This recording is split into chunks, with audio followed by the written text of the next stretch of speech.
Bobcat Corporation does not provide loaners while their crap is getting fixed.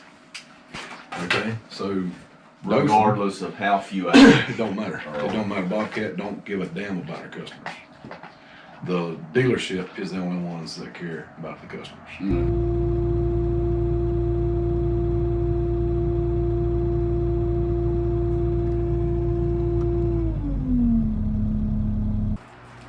Why did you end up going to Bobcat?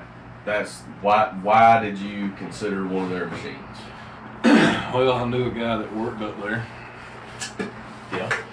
And I got sent an email with a comparison sheet comparing the Kubota SVL 75-2 and the Bobcat T66 and the Bobcat T76.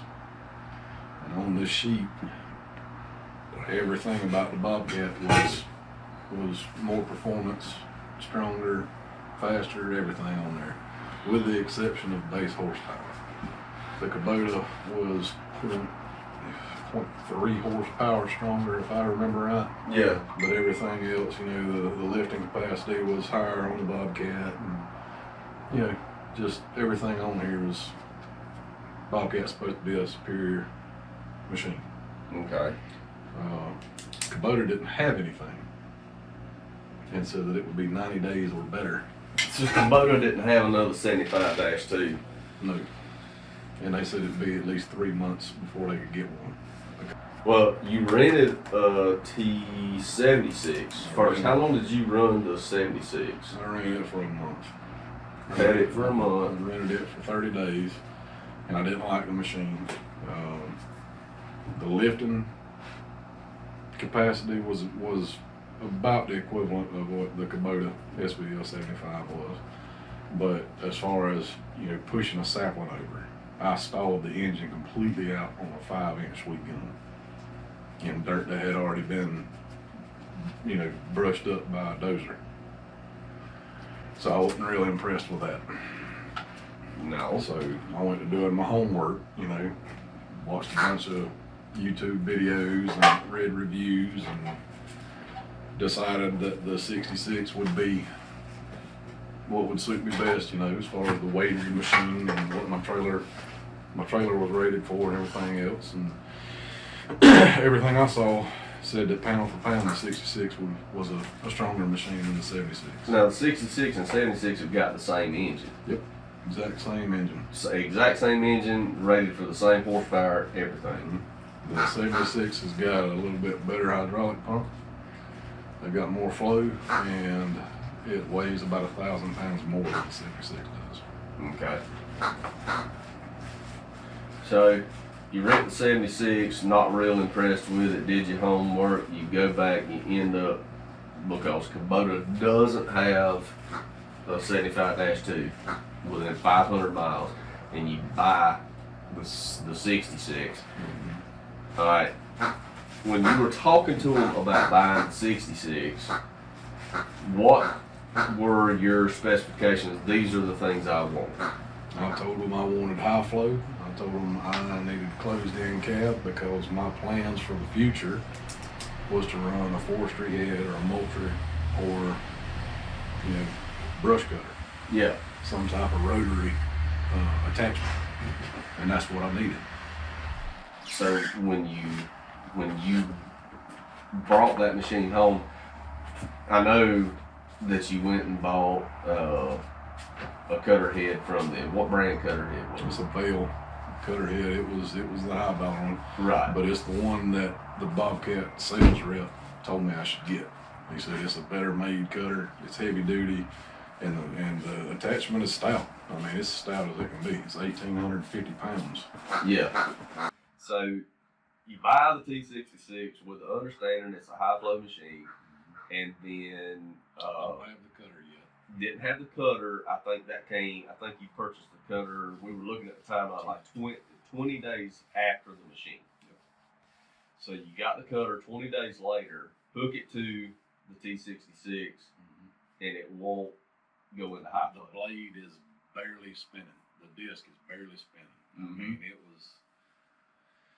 it was pathetic, is what it was. So I hit my my auxiliary button to try to kick the high flow in because that's what I think I got. I mean, I even looked at the hookups when I bought the machine, and when I saw the high flow hookups, I'm like, we're good, Right. I'm where I want to be. Yeah. Well, when I went to cutting with it, I was pissed. Yeah. Because the blade would barely spin. I pushed the button, it never would kick into high flow or anything like that. So I called my guy up there. I said, hey man, I need to know what's going on with this machine. It's not going into high flow. He says, okay. He said, well, let me do some research. He said, give me the serial number. So I gave it to him. And he calls me back a little while later. He says, buddy, he said, that's not a high flow machine. He said, you've got a standard flow machine. And my blood pressure went through the roof.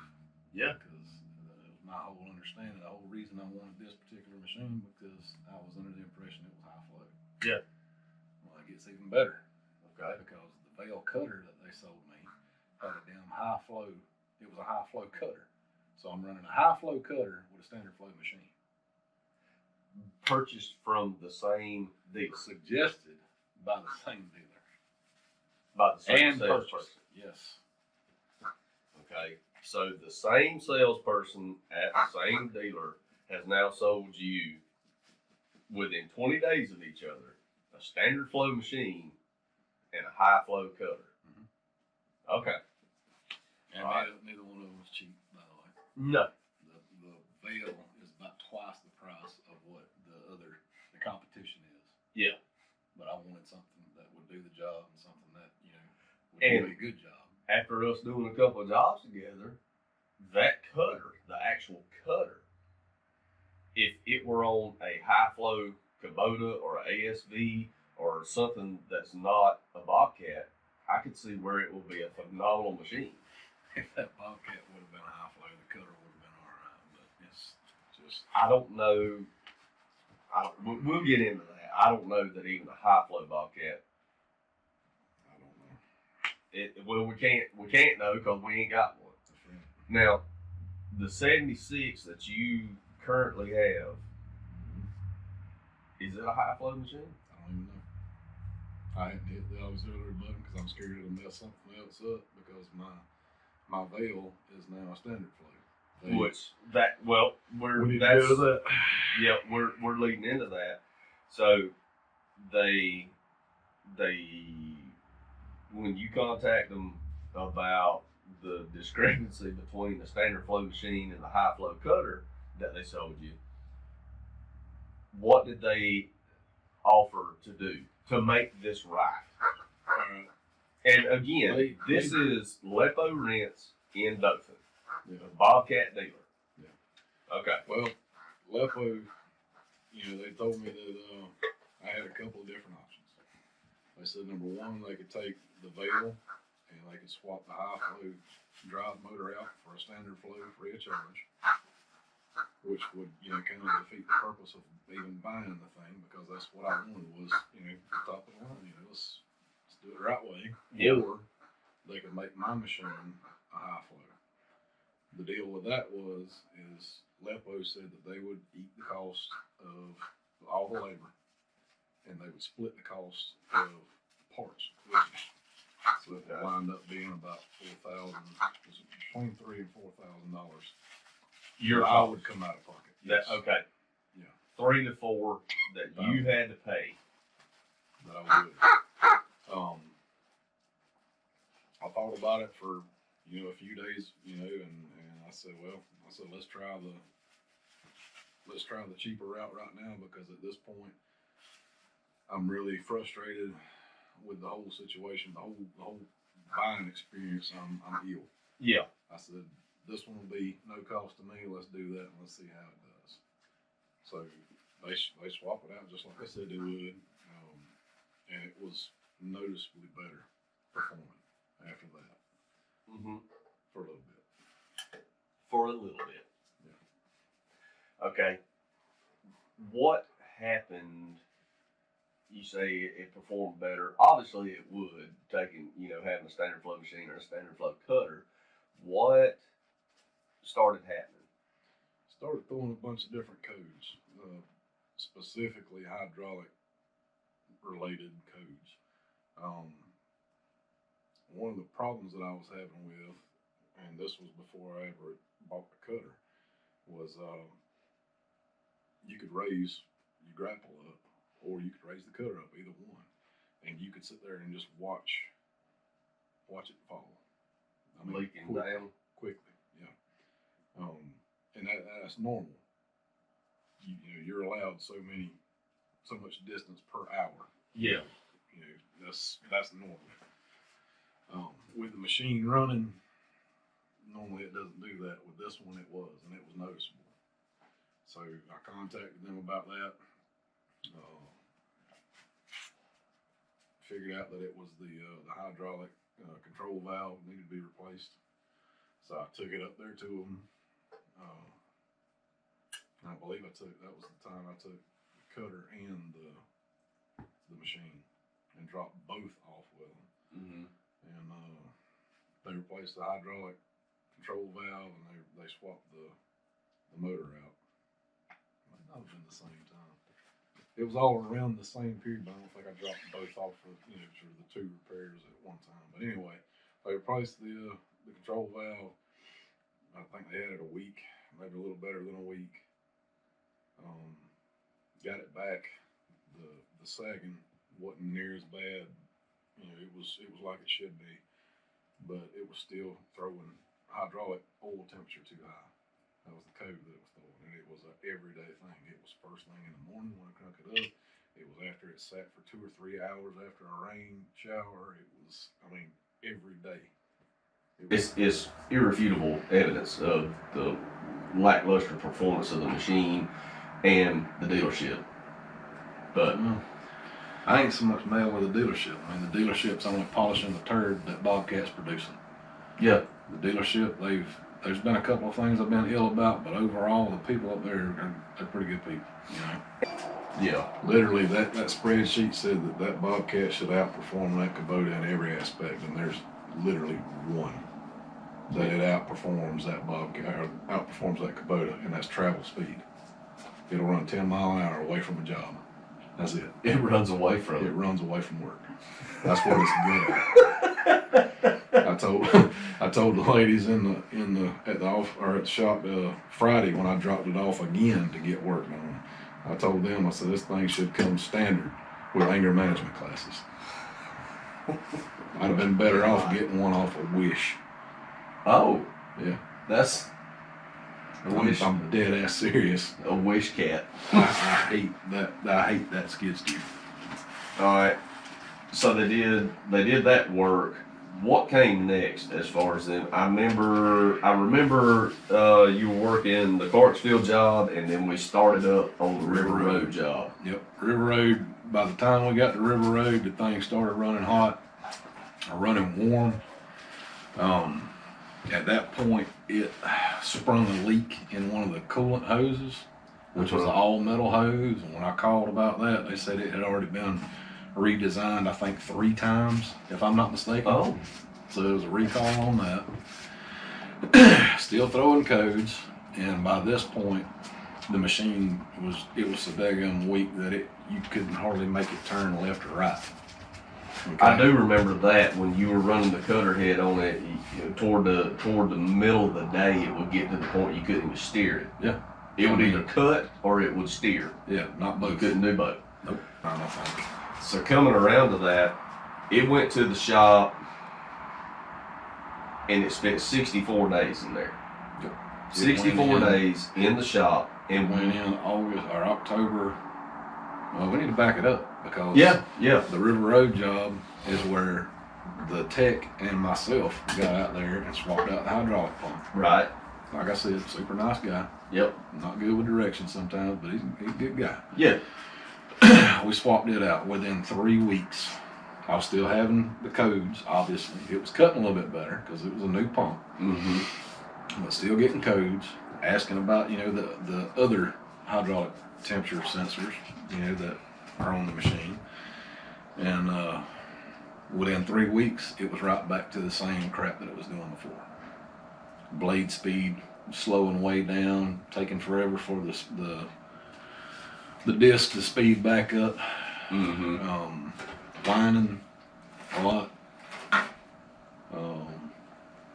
And this rocked on, I mean, through the whole month of September. I mean, I was calling about it, you know, when do I need to bring it in, yada, yada, yada. I think it went in on October the 4th or October the 5th.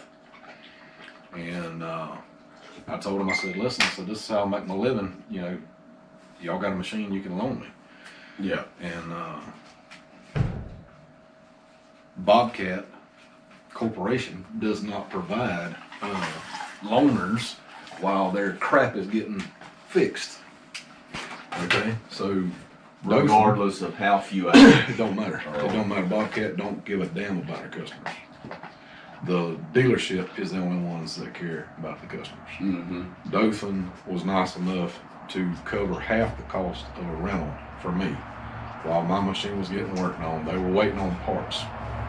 That repair wound up being the radiator hose that I talked about earlier. Right. That they redesigned 3 times. I don't know. Yeah. Yeah. All right.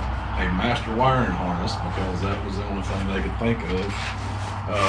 That was causing the sensor, the electrical side of it. They replaced that, and they replaced the hydraulic pump again. But it stayed up there for 64 days.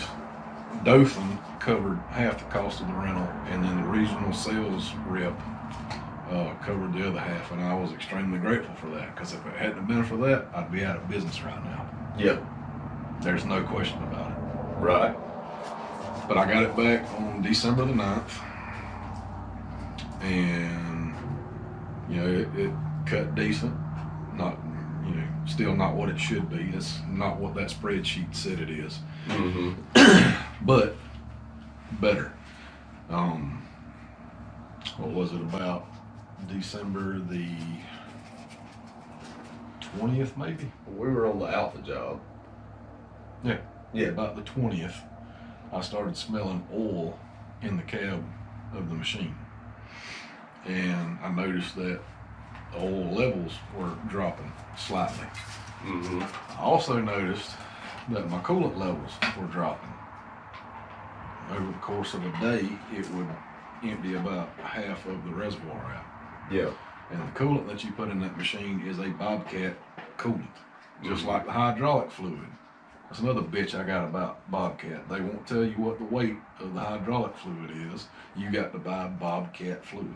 Yeah. And I believe that's illegal. I believe there was a big lawsuit about that. They have to let you know what weight fluid is in there. But anyway, Magnus or Magnuson or something like that. No, I can't remember. But anyway, when I took it up there Friday, what was Friday's date?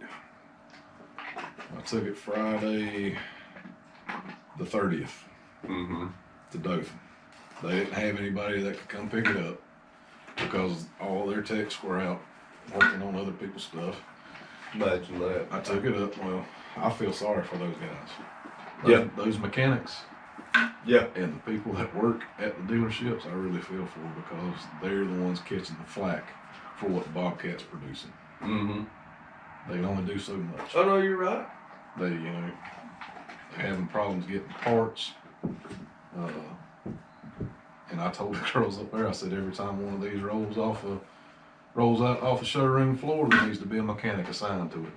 That needs to go with it. Just have a little camper trailer. I'm serious. Just come right on out there. But anyhow, I took it up there and I told them what it was doing. They said that I was the second one to call that day about that issue. Was the T66? Yeah, I don't know if it was the T66, but they said that was the first, or I was the second one to call that day about the same issue. About losing oil and losing coolant. They already had one that was in the shop they had pulled the head off of. So whenever they told me that, I'm figuring, probably a head gasket, that would be a good explanation. Mm-hmm. Well, when I went to leave, I told them, I said, I need a machine, I got work lined up for tomorrow and the next day. I said, okay. And when I started talking to the guy who runs the shop, I said, I need to know quick as I can, what's the plan on this machine? Mm-hmm. Because I cannot afford a rental and a machine that y'all got here. you know. Because you're still having to make the payment on the one that's in the shop, Yeah. not running. Yeah. And then, you know, anyway, this one cost me a week what my other one cost for the month. But anyhow, he said, I said, you know, if it's a head gasket, you know, what kind of timeline are we talking about getting it fixed? And he said, but I hate to tell you this, he said, but what the research that we've done and what we're running into is not a head gasket. He said it's a warp block. Okay. So if it took 64 days to get a hydraulic pump and a master wiring harness put together, how long is it going to take to replace the engine? That's what scares me. Yeah. And I'm footing a rental this time because Bobcat does not take care of their customers. Yeah. So what it boils down to is they are selling an inferior product. Absolutely. No And here you sit with just over 300 hours, and they're not going to set you up with a loaner machine. Well, Bobcat does not do that. The Okay. only way that you can get a loaner is out of your dealership. The dealership is the only ones who will cover that bill. Bobcat does not consider themselves responsible for that. They don't give two shits about a sole proprietor, a small business owner that is a one-man show trying to make a living, taking care of, you know, two youngins and a house and everything. They don't give a damn about that. So they build this spec sheet That lies. that sits there and tells you that this is a superior machine and all this wonderful stuff to get you to buy it. Mm-hmm. And then you buy it, and now that it's a completely inferior machine that you make your living with every day, they're not standing behind their product. Well, I mean, they're warranted, Yeah. but what are you supposed to do in that downtime? Yeah. I guess I should have bought two machines, So you could run one while the other was in the shop. basically. Yeah. It'd be cheaper than renting one. Well, you're right about that. Sadly.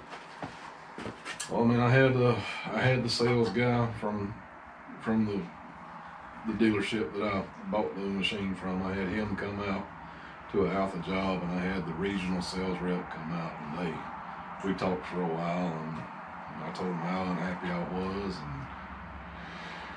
and you know, the sales rep tried to make suggestions on how I was operating the machine, and I'm like, okay, I tried everything that he suggested, and it's still a turd. I don't care what you do, it's a turd. Is that what the T stands for on T66? It's got to be. Turd. Or terrible, or turd, or Turd 66. yeah.